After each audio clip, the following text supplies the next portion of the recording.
Hello there, and welcome to the Stay Off My Lawn podcast, where we'll have a little fun, lots of laughs, and discussions on the common sense that needs to be applied to a lot of today's world news issues. And now, the disclaimer. Stay Off My Lawn is not intended as legal, medical, or financial advice. Void where prohibited. No purchase necessary to win. Open to legal U.S. residents 18 or older in the contiguous 48 states. Any resemblance to anyone living or deceased is purely coincidental. Actual price may vary. Only use as directed. Not a member of FDIC. And now, here are your hosts, Mike and Richard. Okay. Welcome to this week's episode of Stay Off My Lawn. It's April 22nd. 22nd it is. And it's episode 114. We do have... 114. Oh, yes. And we're now in da-da-da-da-da-da. Yeah, that's as much fanfare music as we have. We now have 40, count them people, 40 countries that are listening to our informatively funny podcast of Stay Off My Lawn podcast. So. The last country that got added to the list was Bulgaria. So it might be the...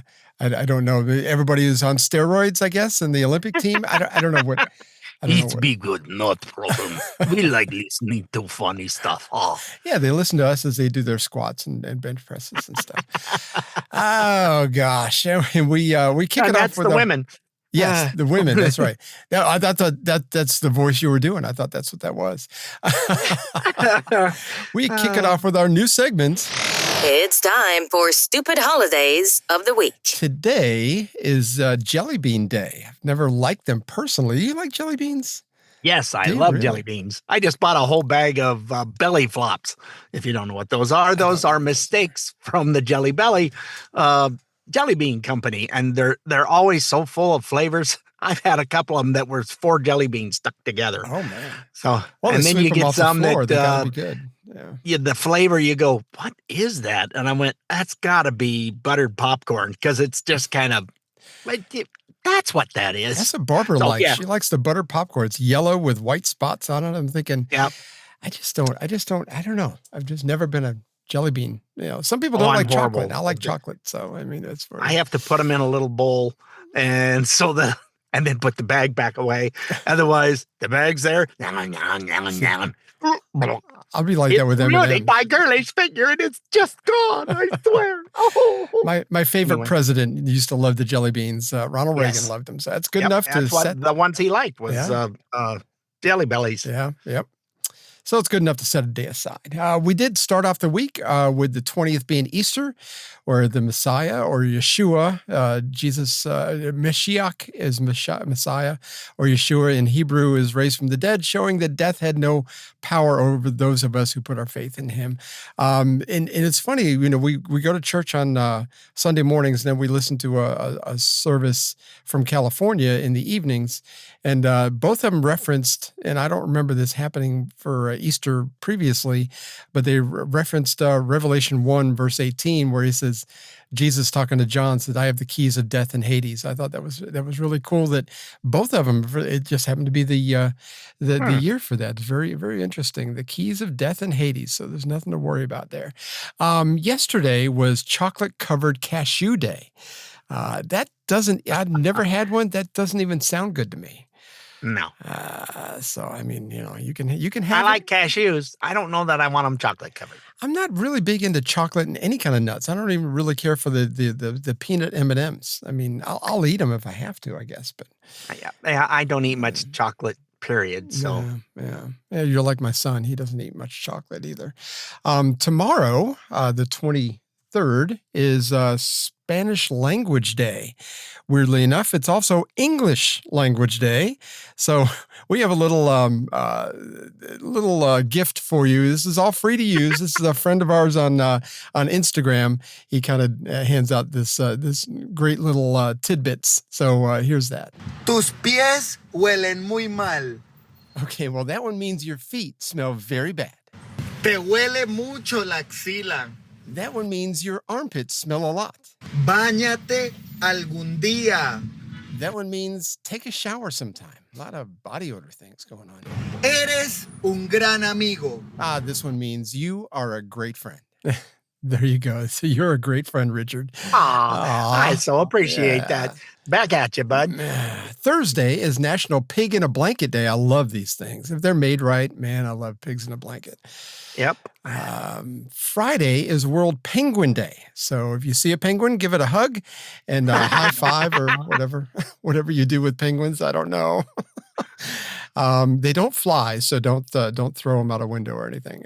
Finally, Saturday is Hug an Australian Day. I would just make sure you get permission first, because they fight crocodiles and kangaroos and stuff. Those are some tough people down there. I wouldn't do anything without permission. So yeah, they survive a lot of very large bugs and snakes. Oh, yeah, so yeah. they're kind of a hardy crew. Exactly. Have you seen some of the videos of the spiders? I mean, some of these spiders are like as big They as your look head. like you put them in a blow mold thing and made this little. It's moving on its own. What kind of matter? Oh, that's real. Ew. It's real. It's in people's houses. You just burn the house down. I just figured, Barbara's like, I'm not moving back in. Forget it. So anyway, February 16th, 2024. This is a day that you'll hear about probably in the future as things go on here. A very powerful and smart person, supposedly, posted this tweet on that day. And it goes something like this. When powerful people cheat to get better loans, it comes at the expense of hardworking people. Everyday Americans cannot lie to a bank to get a mortgage. If they did, our government would throw the book at them. There simply cannot be different rules for different people. I don't know if I could disagree with that. It sounds reasonable. But that was New York Attorney General Letitia James. Why is that important? Well, there's a reason for that. It's called karma, and it is nibbling at her heels and other things that are back there quite heavily at the moment. I think there's blood drawn. It's really, really bad. She is in the news again. This time it's the opposite side of the mortgage fraud investigation. This time it's both New York and Virginia. In 2001, we'll start off the story. In New York, she bought an apartment-type building that had 5 units in it. The mortgage paperwork says there's 4. Why would she do that? Well, because 5-unit buildings are considered commercial and they have higher interest rates. So not only that, they have rent control on them once it goes to 5. So there's another problem. It's like, I don't want to have to deal with that. Mm-hmm. And she lied on the paperwork. Oh, gosh, I hate it when that happens.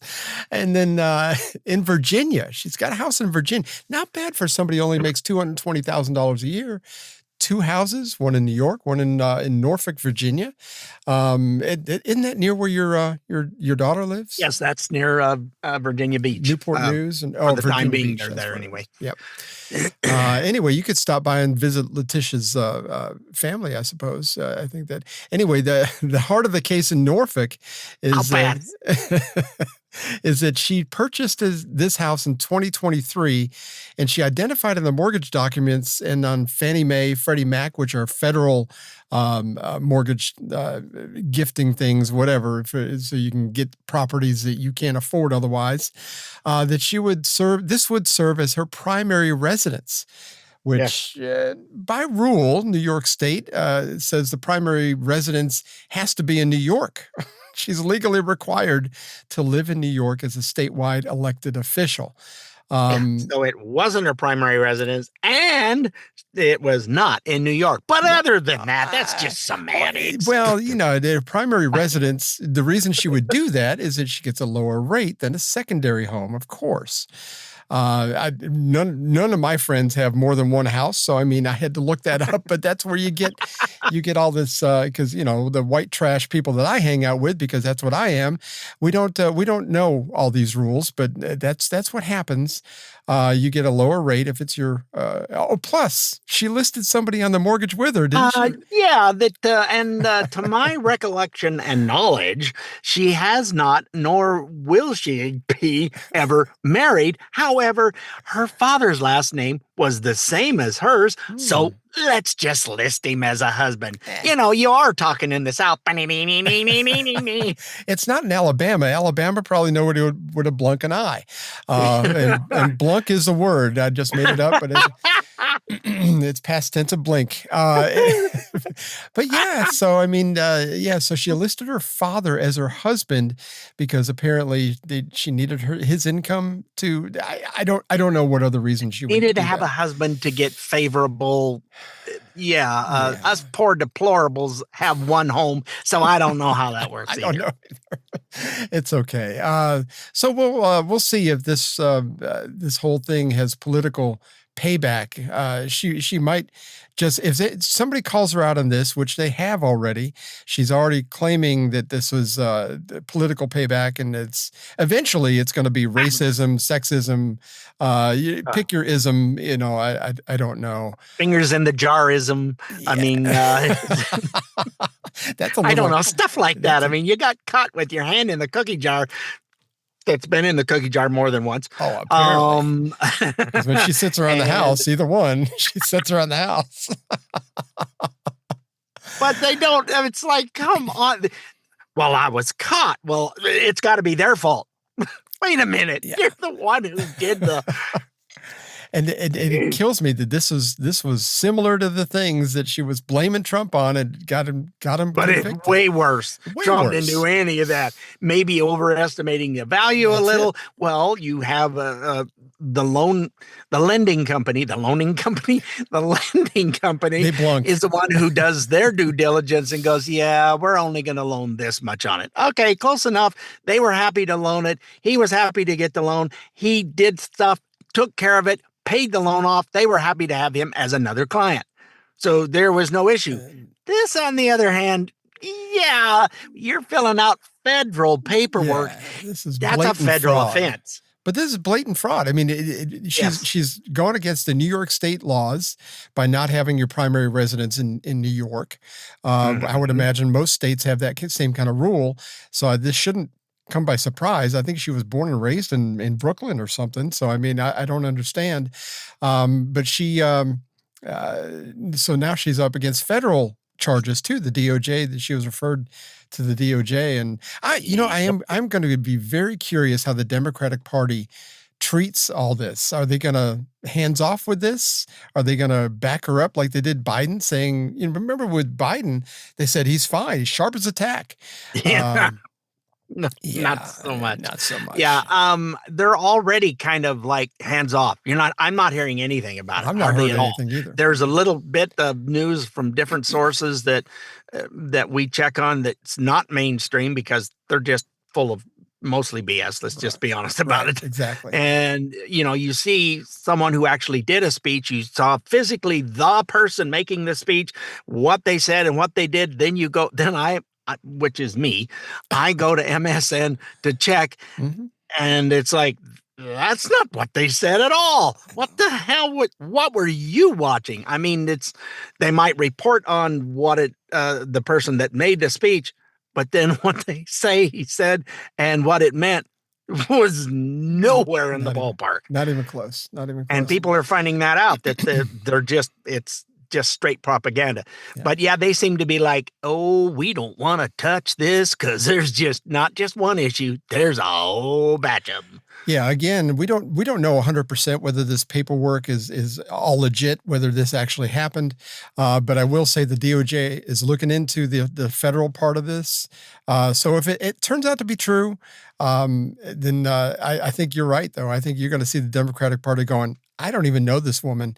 But her initial response the day after all this was referred to the DOJ was very measured and very reasonable. And here she is. I think. I'm not afraid of no president. Donald Trump, we're ready for you. We're coming for you. My mission is clear. I'm focused. I'm prepared. I'm ready. I've been trained by the best. I went to Howard University. We're not going down silent. Victory, my friends, is clear. It's now. And I'm not waiting 4 years. I'm waiting 2 until a speaker by the name of Hakeem Jeffries comes to bring us some rest. Come on, ladies. It's up to us. We saved this democracy before. We'll save it now. Let's go. She seems nice. I just. Yes.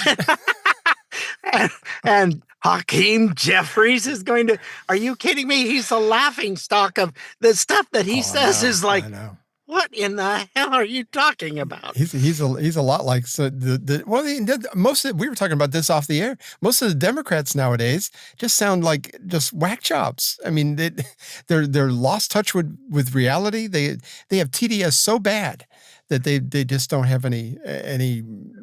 They have no leadership. They have no plan or thought of where they're going to be, what direction they're headed. All it is Orange Man Bad Hog.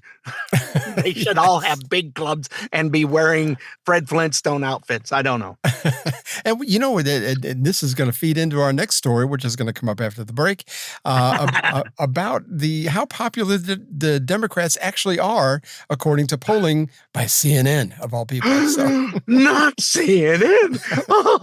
Oh, yes, mon frere. Let me grab my pearls before we start. So hang in there. We'll be right back. Stay tuned for more of the stay off my lawn, but you know the thing. Anyway, they'll be right back. Bud Light presents Real Men of Genius.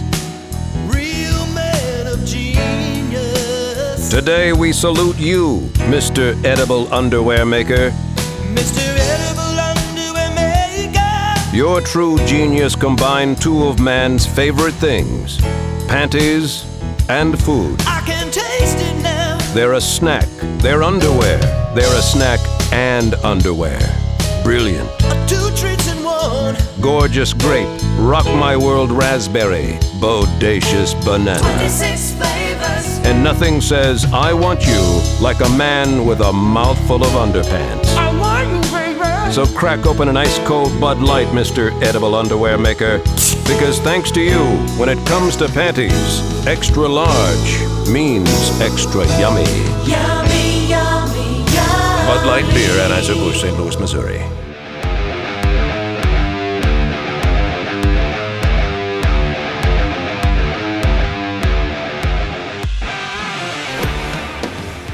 Well, that's my cue. Thank you for joining us on segment 2 of Stay Off My Lawn. Great to have you back. We have seen a bunch of people say that they're all their Republican friends. We see this on CNN, MSNBC. They have buyer's remorse and wish they had voted differently and not for Trump. Well, it's not the Republicans and those are saying that. This is what Democrats are saying, right, that they know tons of people that have buyer's remorse. Yeah, I don't think it's tons. No. I think just the ones who feel that way are the loudest yellers. You know, again, they got their all the feels and everything. They're all hurt. But CNN actually confirmed our suspicions that, yeah, I don't think there's too much buyer's remorse out there. Let's talk about Trump voters and how they feel. Do they regret their vote? I mean, this is the big question, right? I hear all these stories, all these articles. All the Trump voters, they regret what they did back in 2024. I'm here to tell you, very few of them regret what they did back in 2024. What are we talking about? Trump voters looking back at 2024. We got a new poll out. The poll was conducted this month. What percentage would change their vote to a different candidate? We're talking just 2%, just 2%. That's not even a wide spot on the road. And then there's this additional 1% who say they would rather not vote. We're talking overall under 5% might or would have changed their vote, Donald Trump voters back in 2024. And then you ask, okay, the same question to Kamala Harris voters, and it turns out the numbers are rather similar. So Kamala Harris is like, yeah, apparently the brain damage was enough to where they continue to support Kamala Harris, even though she's a disaster of a candidate and always has been since 2020. So, I don't know if you have the latest poll that I've seen is the Democrats are polling at 21% approval. 21. We were just reporting a few weeks ago it was 27 or 29. Yeah, it's going the wrong direction. Oh my gosh. Yeah, 21% is not good. Yeah, you have no approval. Go ahead and say, well, everybody, I don't know who everybody is, but it's not everybody that I know. But yeah, I think you were right. I mean, it's like their messaging is not uniform. Not everybody's on the same page. You've got some that are clinging to this whole men should be playing in women's sports and we ought to have abortion up to the 9th month. And it's like all these seemingly extreme positions. And then you've got other people that are like, I think it was a CNN reporter, MSNBC reporter saying, that's not what we believe at all as Democrats. It's like going, well, the people who are the mouthpieces for the Democratic Party sure as heck believe those things because they keep spouting that kind of stuff. Oh, and they still get their scripts when they've had rallies. They interviewed one kid who's got this poster and they go, so what is that supposed to mean? He goes, I don't know. I just came here. I took a poster because it was extra money to have a poster. Okay, I'll hold it. He had no clue. And then he had a printout that he actually showed him of the chants they were supposed to. This is what this chant is, so that you don't have to go, what are they saying? You can jump right in. But the more we see those videos, the more it just kind of like firmly makes me realize that these people, they have no idea what they're protesting. They don't care. They just needed $100.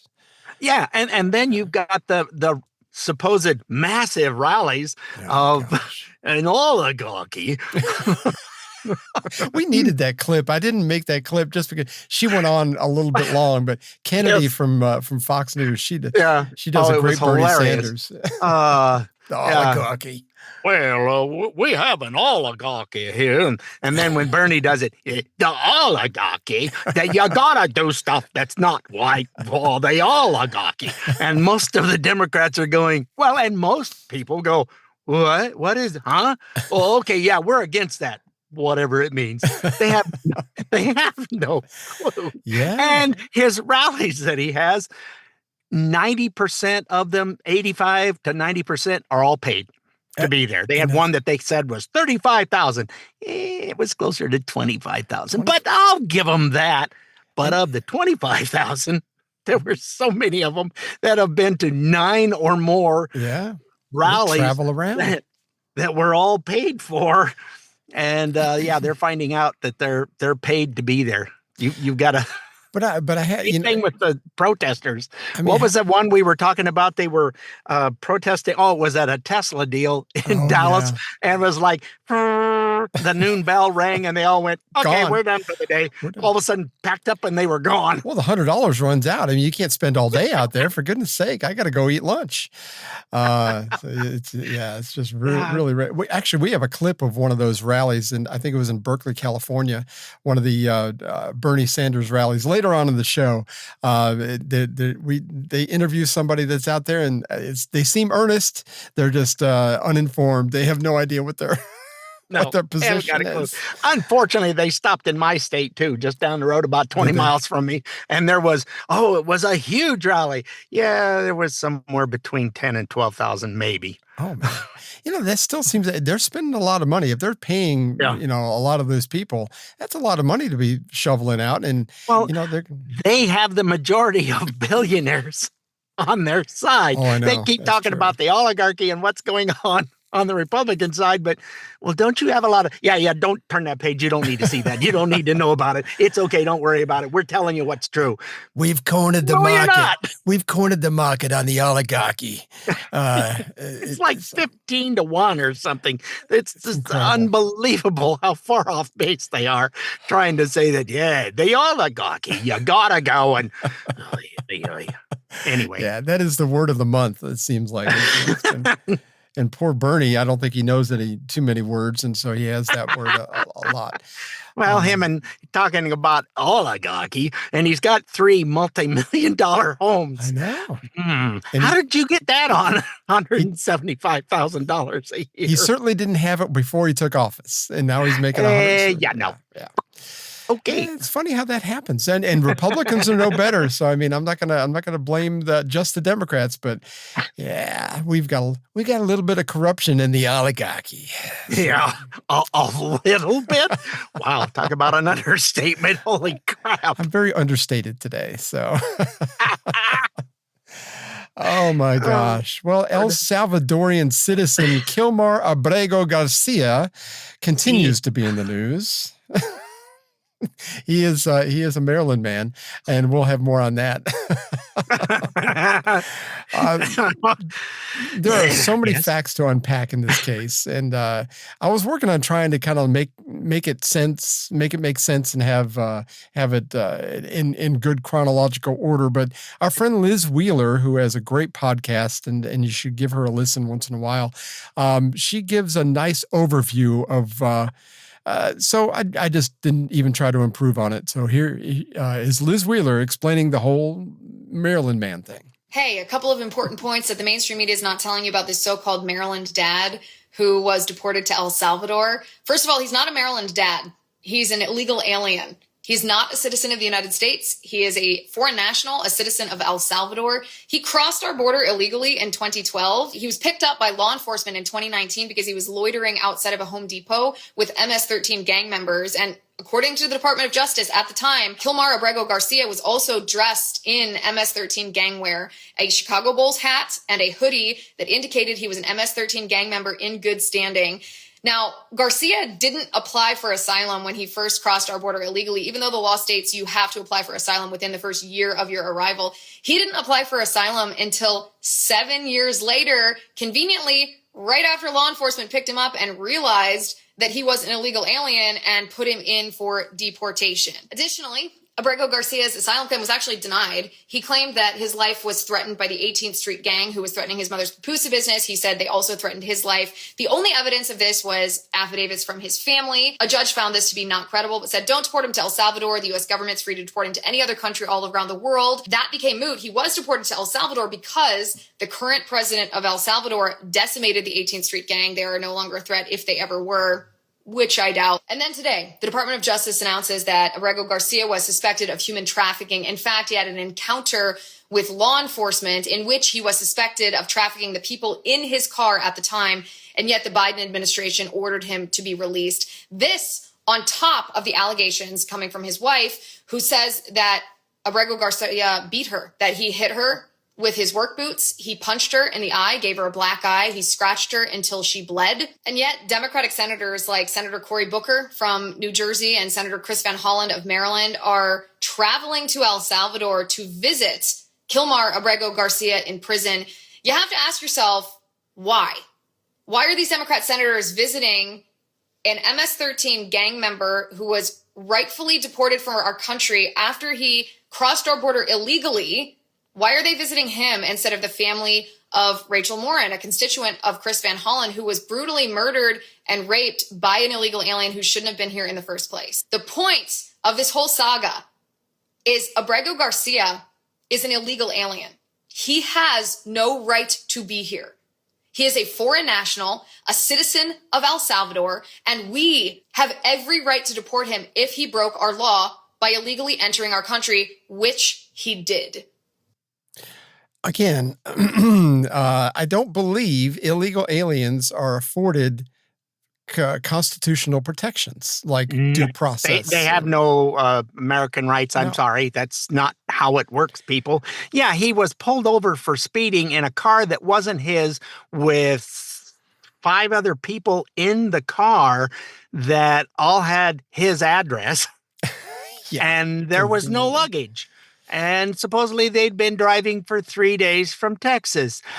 How does all that work? Nothing suspicious. That might have been here. a ripe car.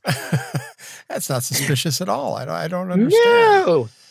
Yeah, it's gotten to the, but that's what MS-13 has done. It's where they made a lot of their money in the last 4 years is human trafficking. They come over there, they save up their whole lives to pay these people. And you know what? I have to say, I was talking to my daughter-in-law yesterday about this, is that, you have to feel sorry for these people that are fed the wrong information.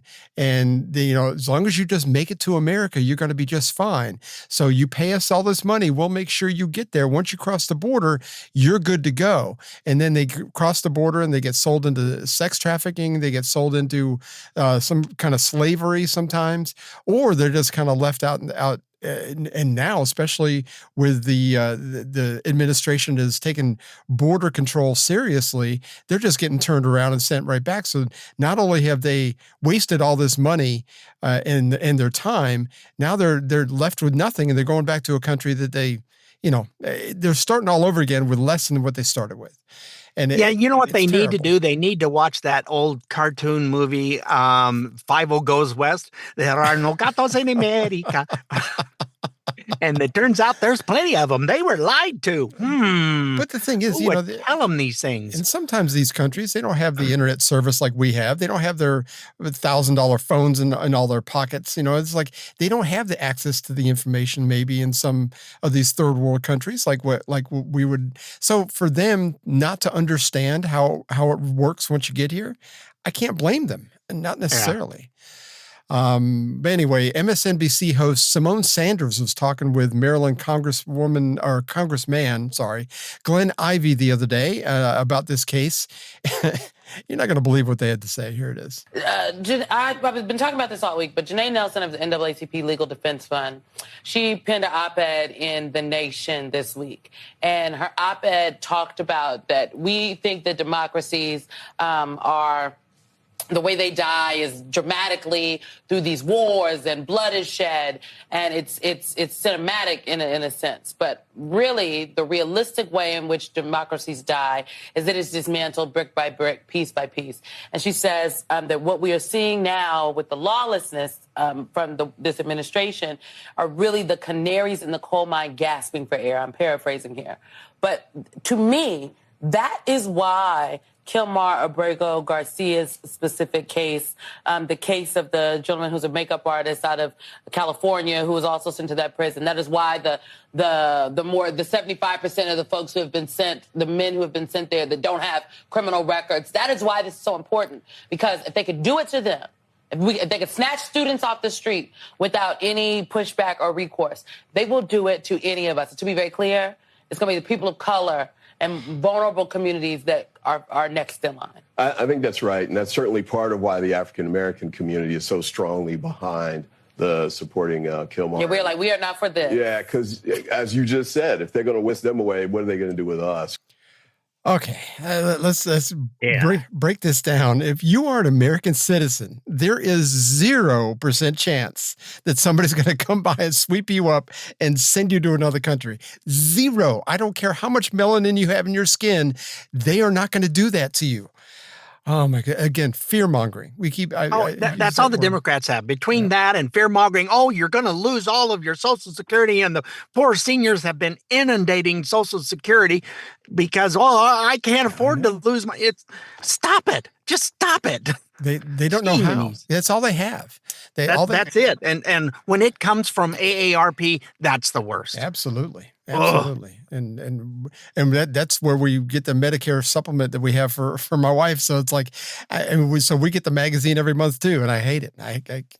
Anyway, we've got a few more stories to unpack. One actually kind of funny.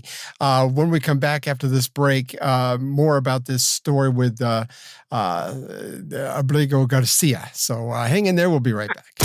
More of the Stay Off My Lawn podcast is coming up. Now through Sunday, it's the sale of the century at West Bay Furniture Outlet. Living rooms, dining rooms, bedrooms, and more. Shop a name you've trusted for over 30 years. West Bay Furniture Outlet with free delivery and assembly. Plus, take another 15% off the lowest price with no money down, no interest, and no payments until next year. It's the sale of the century at West Bay Furniture Outlet. Open 7 days a week or shop online at westbayfurnitureoutlet.com.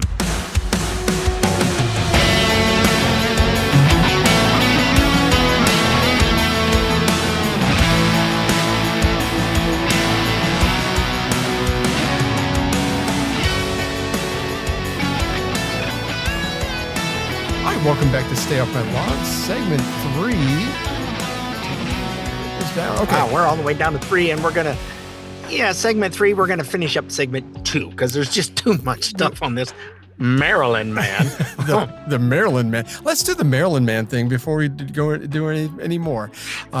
This is the media talking about the Maryland man. He's just a Maryland man, a father who was mistakenly deported. For a Maryland man. Details about a Maryland man. Tonight, the Maryland man. The Maryland man. Maryland father with protected legal status. Protectedly. But he, this reminded Richard of something. We had to go get this clip this morning. And it sounded something like this. Do you know the Muffin Man? The Muffin Man? The Muffin Man. Yes, I know the Muffin Man. Who lives on Drury Lane? Well, she's married to the Muffin Man. The Muffin Man? The Muffin Man! She's married to the Muffin Man. I think every time they say Maryland man now, I'm gonna remember that. Don't you know the Maryland man? The Maryland man? Yes, the Maryland man. You know, the one who lives on Murder Lane? The one who beats his wife? Yes. That's the one. The Maryland man. That's all the way I hear, because it was like one after another, and they're all saying exactly the same thing, and it's like, the Muffin Man? No, the Maryland man. Like, what the hell was that? If you're trying to remember where that's from, it's from Shrek. So it's really, really good. Oh, my gosh. Anyway, not the gumdrop buttons. The buttons. Don't touch my buttons. Anyway, Michael Strahan from the ABC morning show over there, I forgot what they call it over there, Good Morning America, whatever. To his credit, and I don't really give him too much credit because he's really... Don't go overboard, please. Yeah. Oh, wait a minute. Did we? Yeah, we did the Simone one. But yeah. So anyway, he was talking to Abrego-Garcia's wife and asked a question that kind of got a weird response. You're going to have to hear it to believe it here. And I know this is a sensitive question, but I have to ask it. You did take out a temporary order of protection against your husband in 2021. Were you in fear of your husband?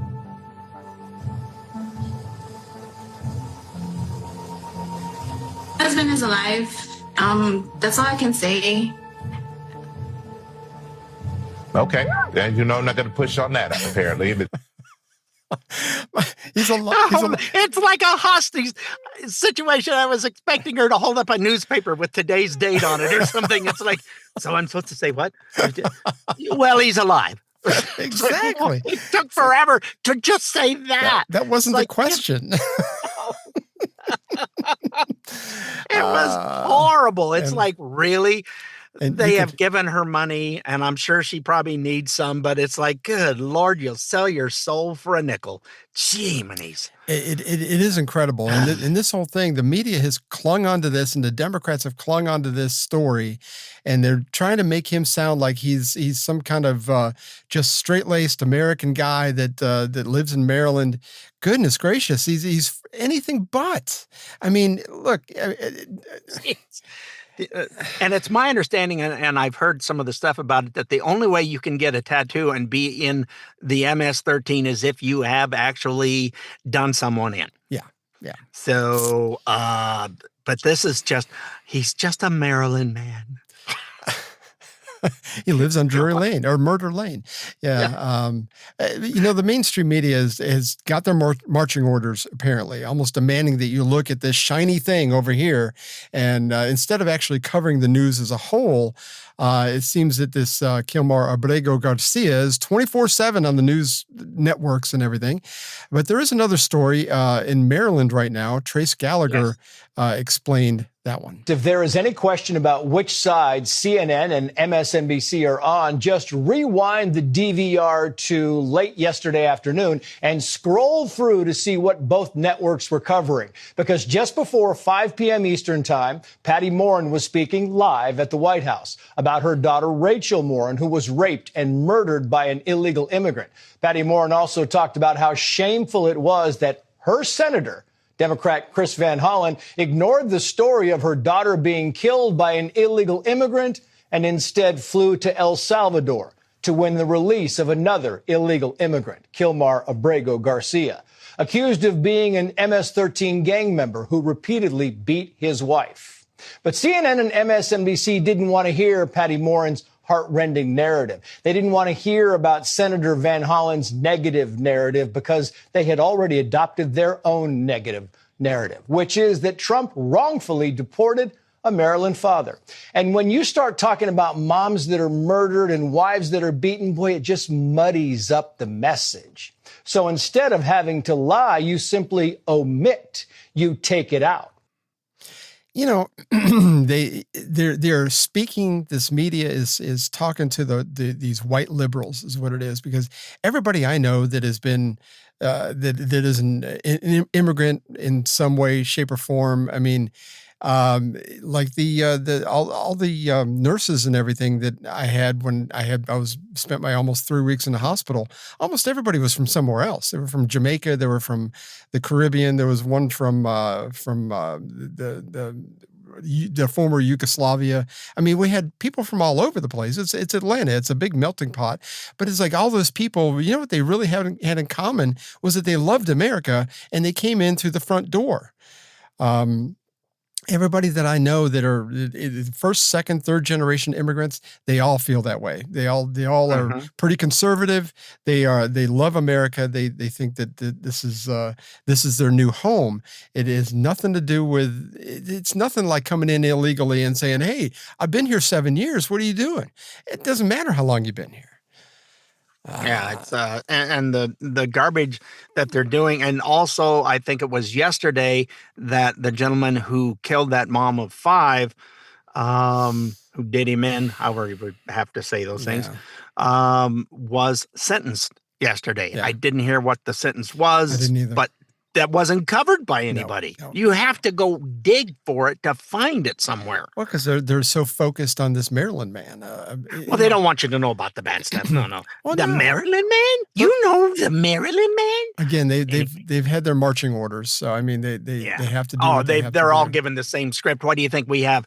What was it? 5, 6 different stations, all Maryland man. Right, This is, and I just heard that this morning and went, why does that sound familiar?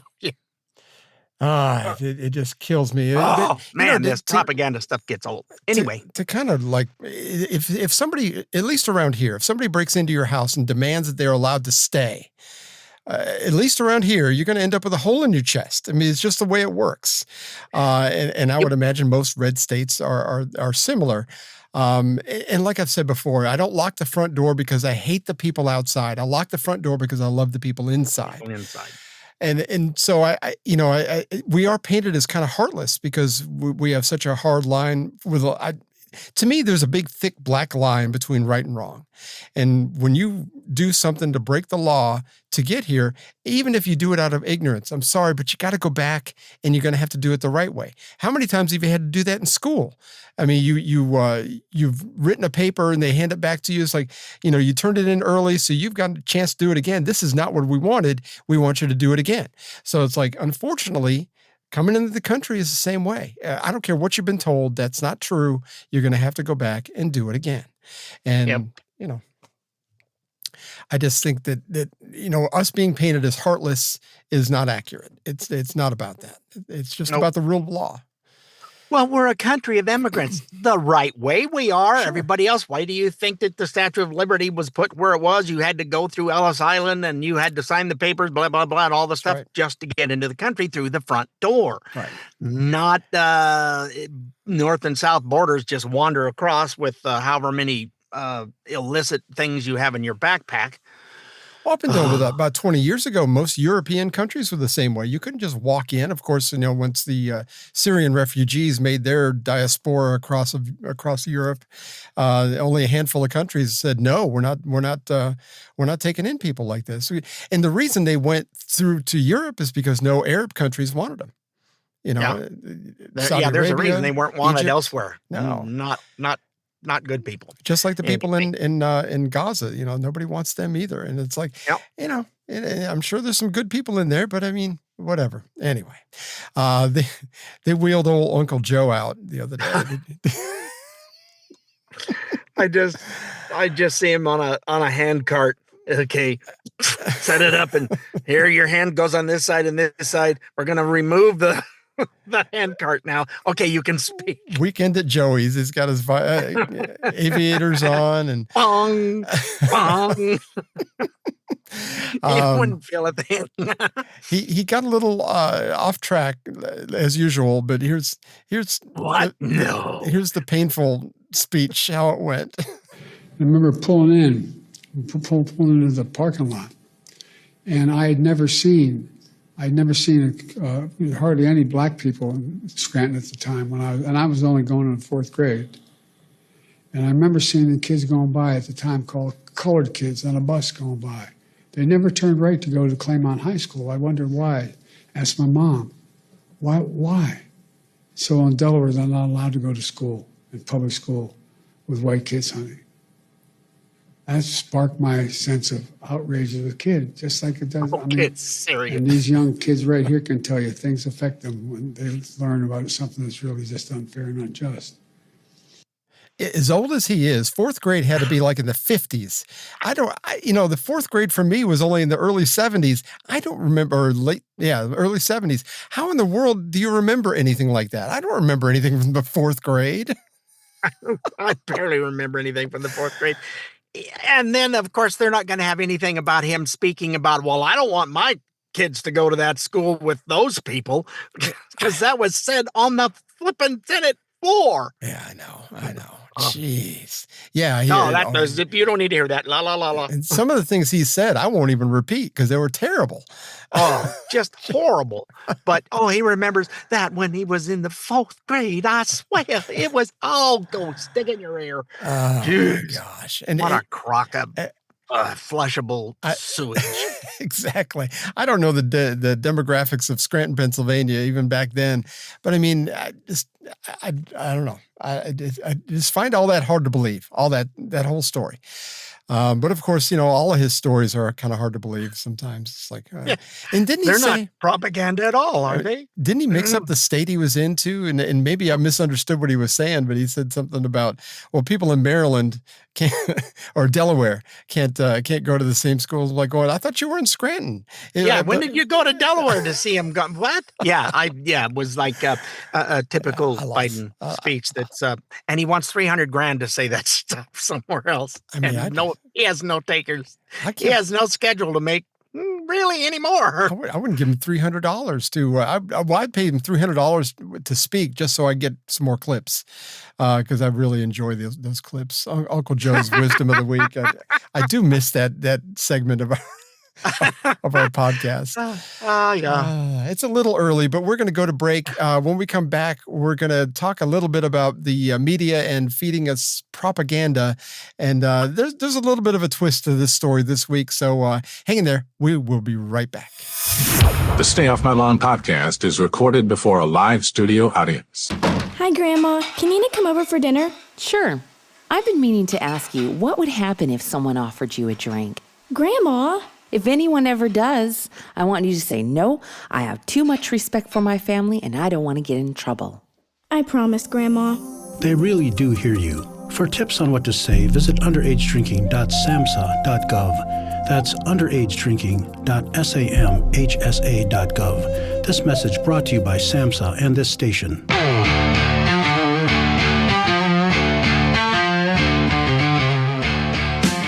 Hi, welcome back to Stay Off My Lawn, segment 4. Woohoo! There it is. It's time to eat. Yay for me. I've got an enchilada waiting for me. Lunchtime. A little bit of chicken enchilada. I like the salsa on the enchiladas. I'm so hungry.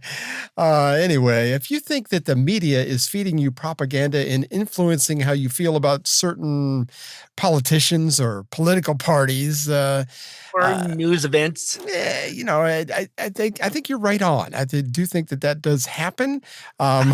There's a man on the street interview thing. I think this was from Larry Elder's podcast. He used to have a radio show. He he's still got all his people in place. But Larry Elder is fantastic with this kind of stuff. But this Man on the Street interview was in Berkeley, I think it was, at a Bernie Sanders rally. Why is Bernie Sanders having a rally, first of all? I don't know. He was in Idaho. Really, we're about as red as you get. And do you think that the 10, 12,000 of the probably 8,000 of them were paid to be there? They were probably from another make state. A difference? Yeah.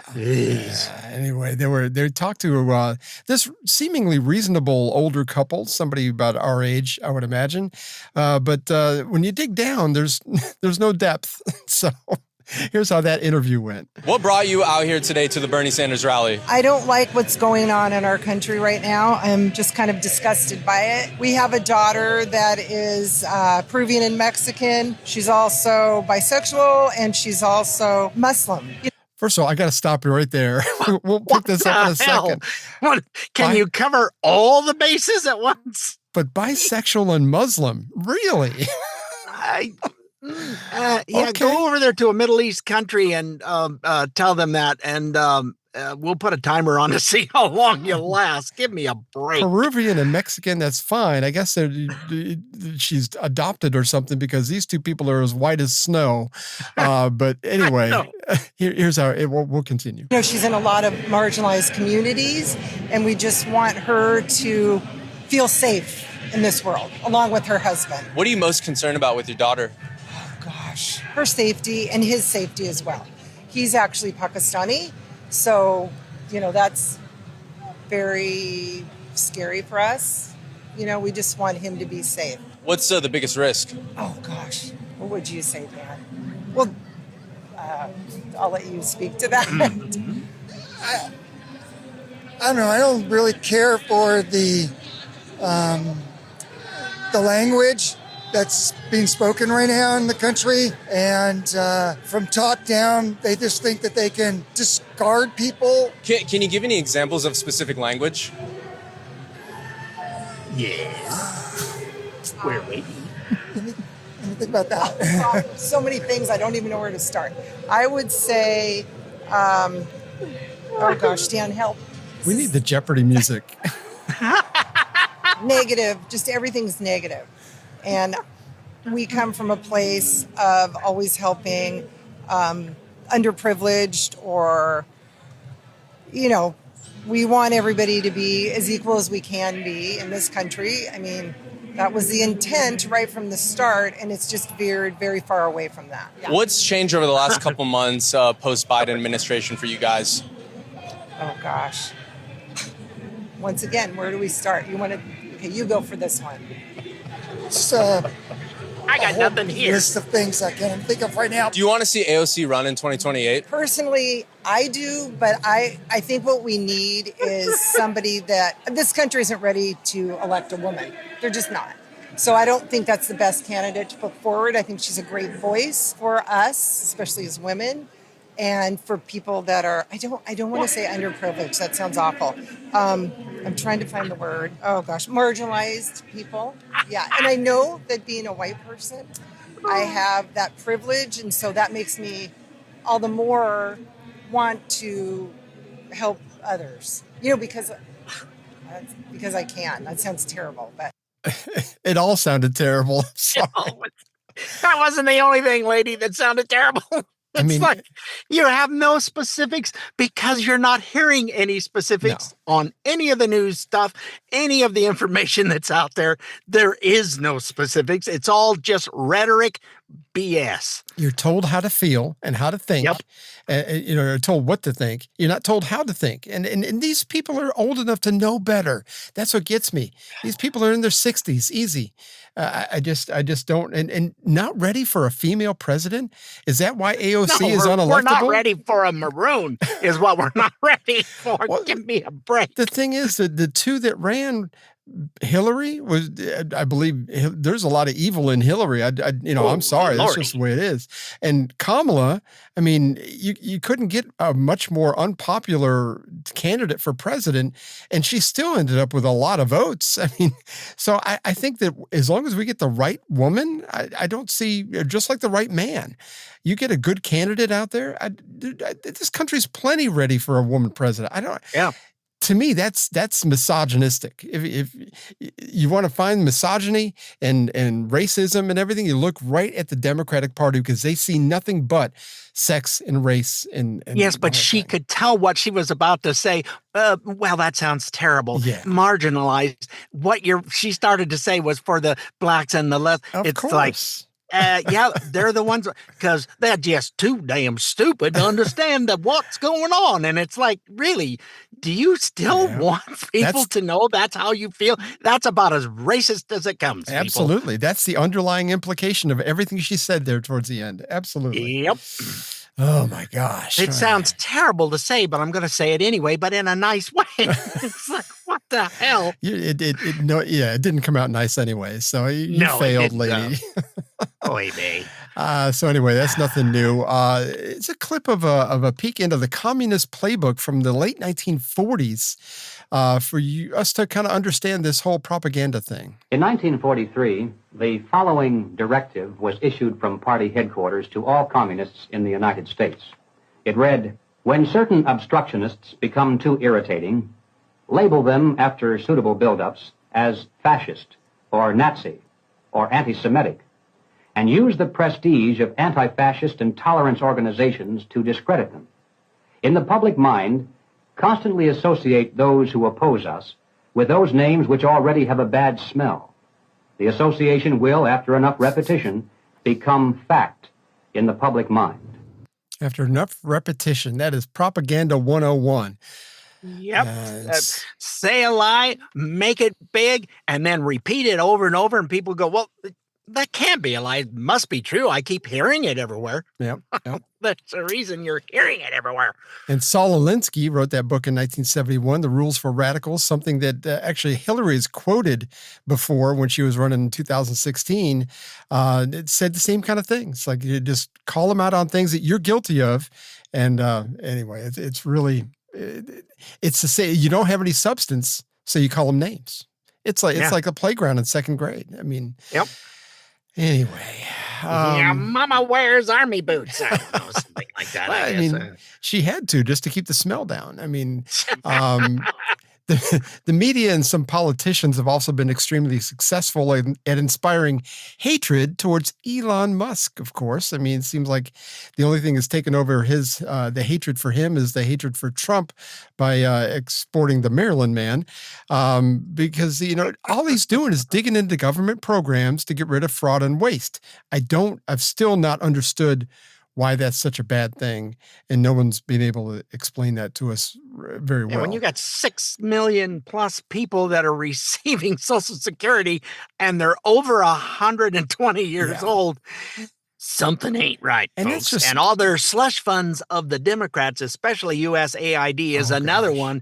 They have their little, and then what's the one, USIP or whatever it is? Oh, yeah. They're just a giant slush fund that the stuff is supposedly sent here that makes a big boomerang and comes back to the Democratic Party as donations. And that's how they end up with $3 million mansions in different parts of the country. And true. That's right. Oh my gosh. And there are a few rhinos on that list as well. Absolutely. I think Mitch McConnell is definitely on that list. Oh yeah.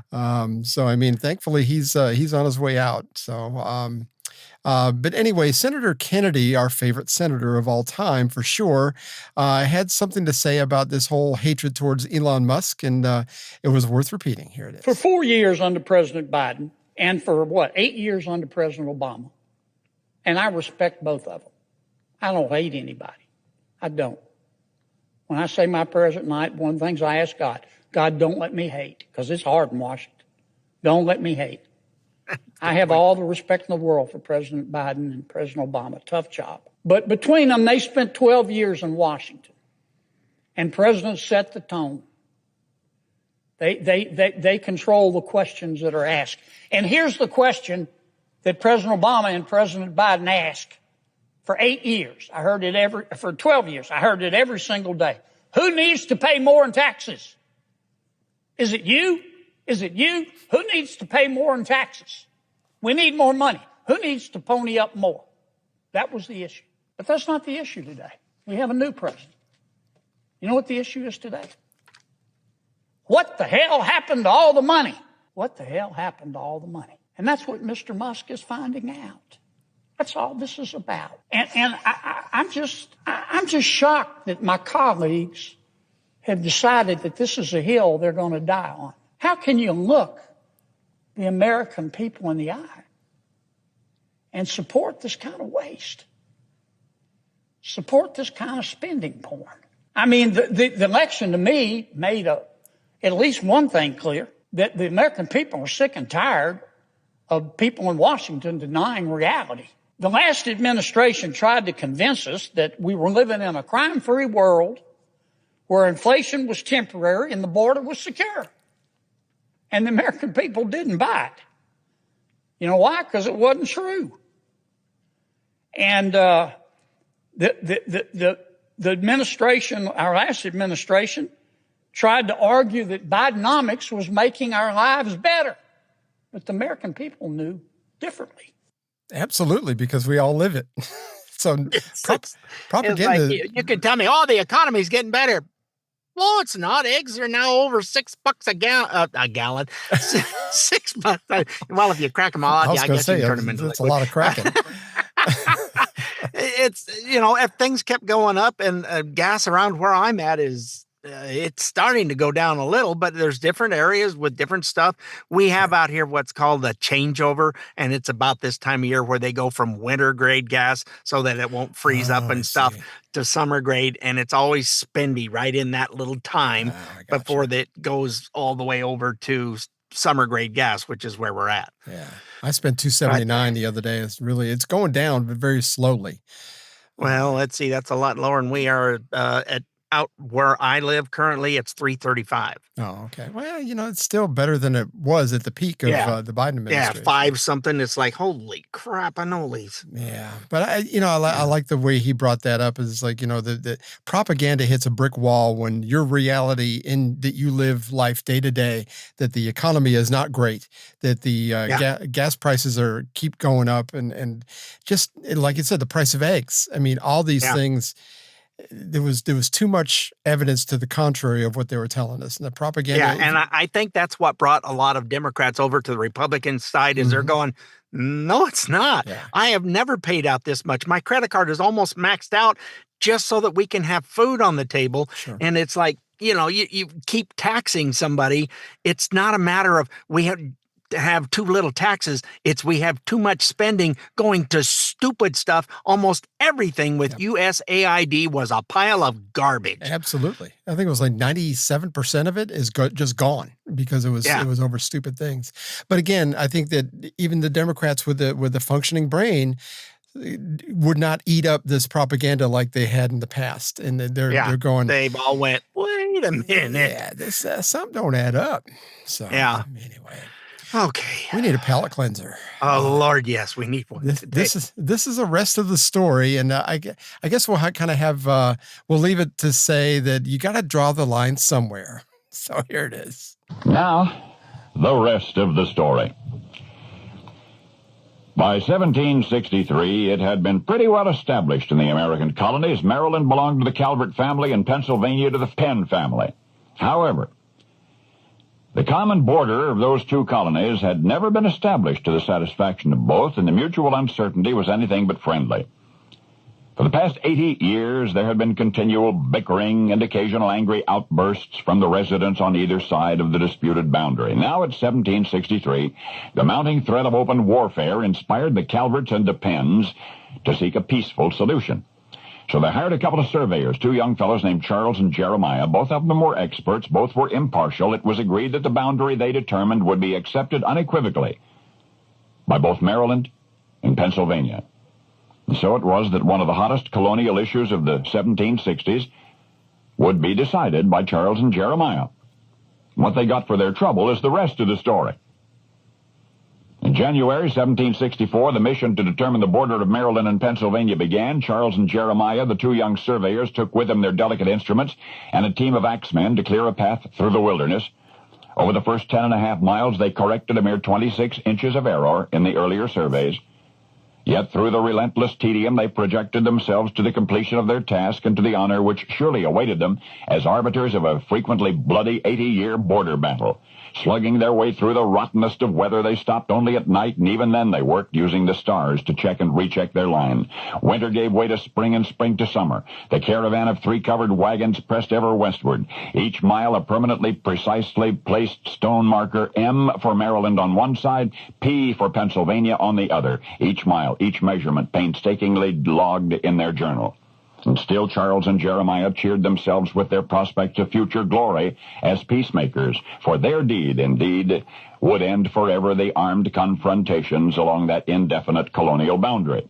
Autumn came and departed too soon, and it was winter again. Tramping their indisputable border, they were disputed by irate settlers, threatened by panthers and bears and wolves, and by the elements, and by the Indians, and by disease. The months became years, and the miles became hundreds, a seemingly endless obstacle course of impenetrable forests and unfordable streams. But they slashed through the forests, they crossed that unyielding frontier, and in 3.5 years, their journey of more than 233 tedious, arduous miles was ended. Weary but elated, Charles and Jeremiah returned to Philadelphia to draw up the official map of their survey. And when the officials from the colonies of Maryland and Pennsylvania arrived, Charles and Jeremiah were thanked and paid and sent on their way. Both surveyors, who'd given 3.5 years of their lives to this most momentous project, received 500 pounds apiece per year, and that was all. But if they, Charles and Jeremiah, were not honored in their day in any special way, the accuracy of their painstaking survey has stood the test of time, and it honors them still. For you see, the everlasting monument to Charles and Jeremiah is the boundary they determined, the border of Pennsylvania and Maryland. Even to this day, it bears the names of the 2 otherwise uncelebrated surveyors, the 2 young men that history tried to forget it couldn't. They who so arduously stretched the chains for little more than subsistence pay, Charles Mason and Jeremiah Dixon. For theirs became the Mason-Dixon line. And now you know the rest of the story. It cracked me up. My mother used to say that. It's like whenever she would come up with this line, she goes, well, like Mason said to Dixon, you got to draw the line somewhere. That's right. Yeah. And now, you know, it was referring to the 2 gentlemen that actually did all the hard work. And that's why they call the South Dixie, because of Dixon. So, yeah. Yep. Well, we hope you were somewhat informed, kind of, sort of, and had fun like we did. We don't forget you can find us on iTunes, Spotify, iHeart, Amazon Smart Speaker, Rumble, or wherever you get your podcasts. And you'll find us every Thursday at 5 p.m. Eastern Time on the OracleTalkRadioNetwork.com. Enjoy us on the drive home, won't you? Now, get the apps from Apple and Android, or just go to our good old website of StayOffMyLawn.us for all our past and present episodes. And we will see you next week, folks. I think a day early, but hang in there. Oh, that's right. Yeah, day early next week. We'll be recording on Monday. Toodles, folks. Thanks again for listening, and don't forget to tell a friend. We're moving up the charts, so thank you. Well, we had fun, and hope you did too. The opinions heard here today are not those of anyone other than Mike and Richard. If it made you laugh, or go, or even, then we've done our job. Sort of. Well, mostly anyway. And if we made you think about things in a common sense manner, we welcome you to the club. And if it didn't, then just stay off my lawn. See you next time.